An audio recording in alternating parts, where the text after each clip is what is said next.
বিগত 1.5 বছর বাংলাদেশে কোনো প্রকার সংবিধান মানা হয় নাই, কোনো প্রকার নিয়ম নীতির তোয়াক্কা করা হয় নাই, যেখানে যা খুশি করা হয়েছে মব ভায়োলেন্সের মাধ্যমে রীতিমতো এক প্রকার রাষ্ট্রীয় গুন্ডামি চলেছে। এবং এটার নেপথ্যে নেতৃত্ব ছিল ডক্টর ইউনূস সহ পশ্চিমা গোষ্ঠী। তো এই মুহূর্তে ডক্টর ইউনূস তো দেশে রয়েছেন, তিনি যেন দেশ থেকে পালাতে না পারেন এবং তাকে যেন বিচারের মুখোমুখি করা হয়। 666 কোটি টাকা গ্রামীণ ব্যাংকের কর যেটা তিনি মওকুফ করেছেন, সেটা যেন রাষ্ট্রপতির নির্দেশ ক্রমে বাতিল করা হয় বা রাষ্ট্রপতির আদেশ ক্রমে বাতিল করা হয়। কেন বলছি এই কথা? একটা মানুষের কতটা সম্পদ থাকলে 1200 কোটি টাকা ট্যাক্স বকেয়া হয়, সেটার মধ্যে আদালতের চাপে কিছুটা পরিশোধ করার পরেও যখন 666 কোটি টাকা অবশিষ্ট ছিল, তখন এই ডক্টর ইউনূস রাষ্ট্রের সেই টাকা ফাঁকি দিয়ে নিজের ক্ষমতা এবং মব ভায়োলেন্সের পেশি শক্তি ব্যবহার করে এই 666 কোটি টাকা মওকুফ করে নিয়েছিলেন।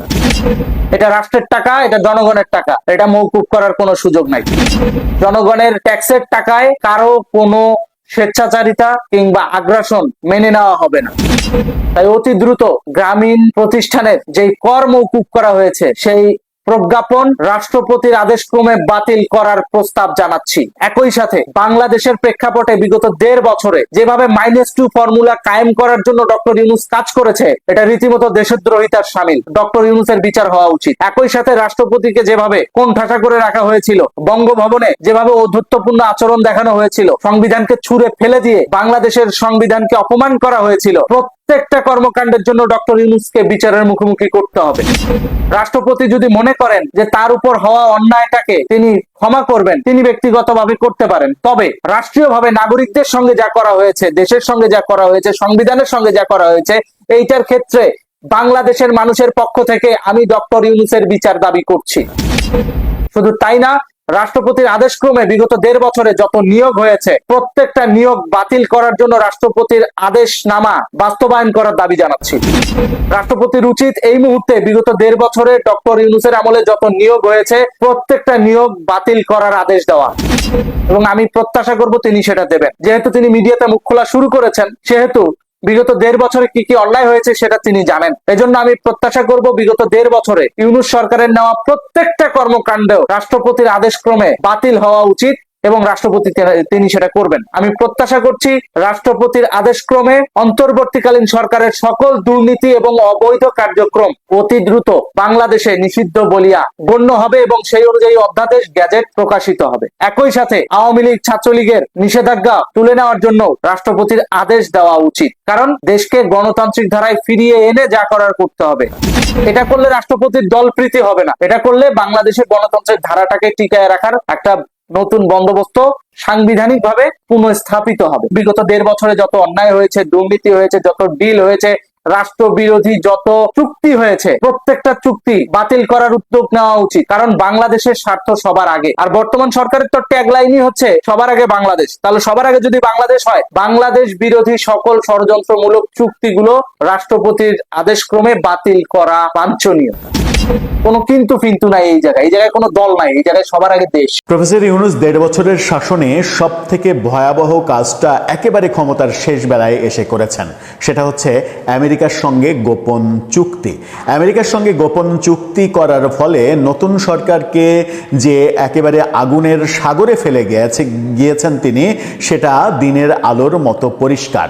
সেই পরিষ্কার চিত্রটা আমরা দেখেছি তারেক রহমান প্রধানমন্ত্রী হওয়ার পরে, প্রধানমন্ত্রী হিসেবে শপথ নেওয়ার পরে ডোনাল্ড ট্রাম্পের যে চিঠি, অভিনন্দনের নামে ডোনাল্ড ট্রাম্প যে ভাষায় চিঠি লিখেছেন যে তার সঙ্গে চুক্তি বাস্তবায়ন করতে হবে, ব্যবসার চুক্তি করতে হবে, সামরিক প্রতিরক্ষা চুক্তি করতে হবে, এই যে ভাষা, এই ভাষাই বলে দেয় প্রফেসর ইউনূস তার শেষ সময়ে এসে ক্ষমতা থেকে যাওয়ার মাত্র 2-3 দিন আগে আমেরিকার সঙ্গে গোপন চুক্তি করে দেশকে একটা মহাসাগরের মধ্যে ফেলে গেছেন।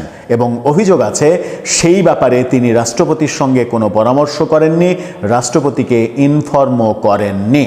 এটা কি দেশদ্রোহিতা না? রাষ্ট্রপতি আজকে কালের কণ্ঠের সঙ্গে সাক্ষাৎকারে সেই অভিযোগটা তীব্র আকারে করেছেন।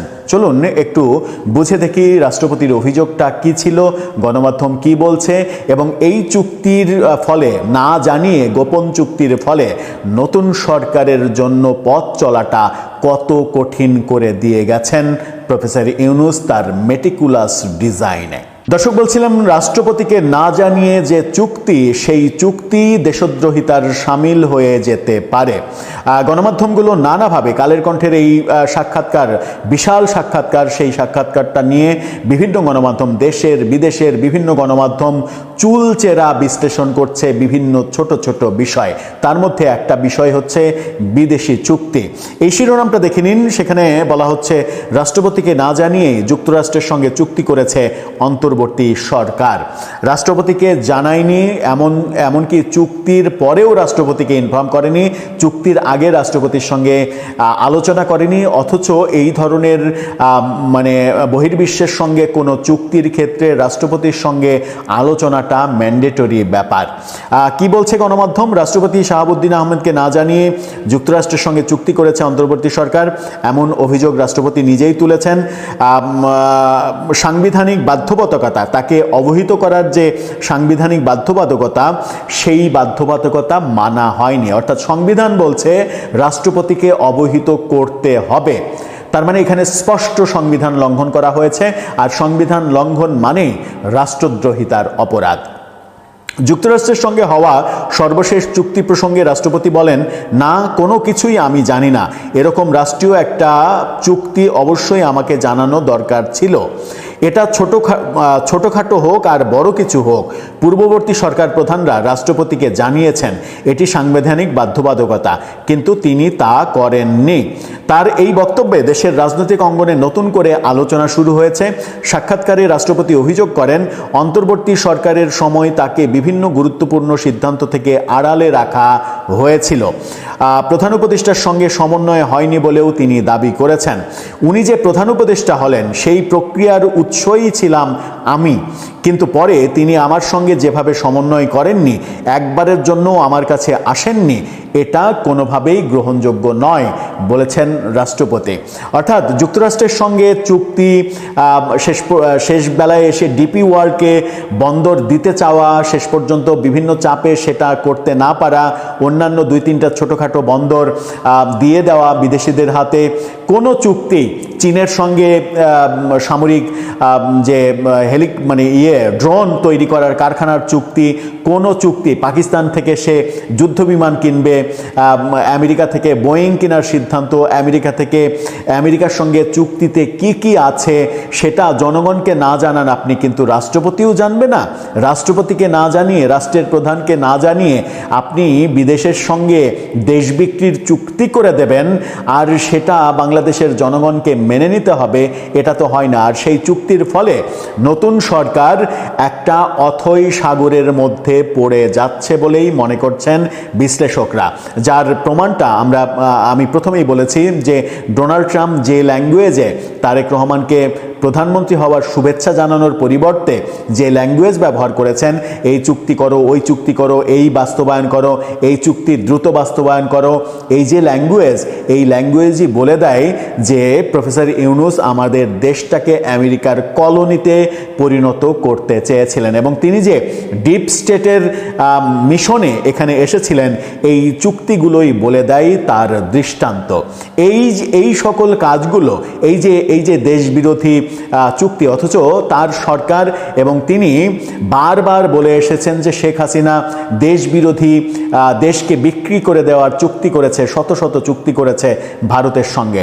তার সরকার আসার পরে 18 মাসে শেখ হাসিনার ভারতের সঙ্গে করা চুক্তি একটিও তিনি প্রকাশ করতে পারেননি। তার মানে মিথ্যা প্রোপাগান্ডা করেছেন। মিথ্যা প্রোপাগান্ডা পূর্বের সরকারের ক্ষেত্রে তিনি করেছেন, করে নিজেই দেশ বিক্রির চুক্তি করেছেন আমেরিকার সঙ্গে। এখন যে আলোচনাটা চলছিল যে তার ওই যে মাহফুজ আলমকে মাস্টার মাইন্ড বলা, মেটিকুলাস ডিজাইনে মাহফুজ আলম এই আন্দোলনটা পরিচালনা করেছে, এই যে ঘটিবুঝটা জনগণকে দিতে চেয়েছেন, আদতে সেটা ছিল মিথ্যা কথা। মেটিকুলাস ডিজাইনের জনকটা তিনি নিজেই। মেটিকুলাস ডিজাইন তিনিই করেছেন, কিভাবে আগের সরকারকে সরিয়ে তিনি নিজে ক্ষমতায় আসবেন, রাষ্ট্র ক্ষমতা দখল করবেন, সেই মেটিকুলাস ডিজাইনটা তিনি নিজে করেছেন। তিনি নিজে এই দেশটাকে আমেরিকার কলোনিতে পরিণত করতে চেয়েছেন। এই অভিযোগগুলো অনেকেই যে করছিলেন, তাহলে কি আমরা ধরে নেব যে এখন সেই অভিযোগগুলো সত্যে পরিণত হচ্ছে? আমরা বিশ্বাস করতে চাই না যে সেই অভিযোগগুলো সত্যে পরিণত হতে পারে, কারণ আমরা আস্থা রাখতে চাই যে আমার দেশের নোবেলজয়ী, আমার দেশের এত বড় একজন সম্পদ, তিনি কি দেশবিরোধী কাজ করতে পারেন? তিনি কি দেশকে অন্যের হাতে তুলে দেওয়ার চুক্তি করতে পারেন? এটা কি বিশ্বাসযোগ্য? যারা সমালোচনা করছিলেন এতদিন ধরে, তাদের কথা আমরা এভাবেই উড়িয়ে দিচ্ছিলাম, কিন্তু এখন বাস্তবতাটা কি দাঁড়াচ্ছে? মহামান্য রাষ্ট্রপতি নিজে বলছেন যে এত কিছু, কোনো কিছুই রাষ্ট্রপতিকে তোয়াক্কা করা হয়নি, রাষ্ট্রপতিকে ইনফর্ম করা হয়নি। রেজাল্টটা কি হবে? রেজাল্টটা যেটা হবে সেটা হচ্ছে যে নতুন সরকার, তারেক রহমানের যে সরকার, সেই সরকার প্রতি পদে পদে এখন ধাক্কা খাবে প্রফেসর ইউনূসের নিয়ে রাখা সিদ্ধান্তগুলো বাস্তবায়ন করতে যখন তারা বাধ্য হবে। দর্শক, আপনার মতামত এ ব্যাপারে জানিয়ে লিখতে পারেন আমাদের কমেন্ট বক্সে।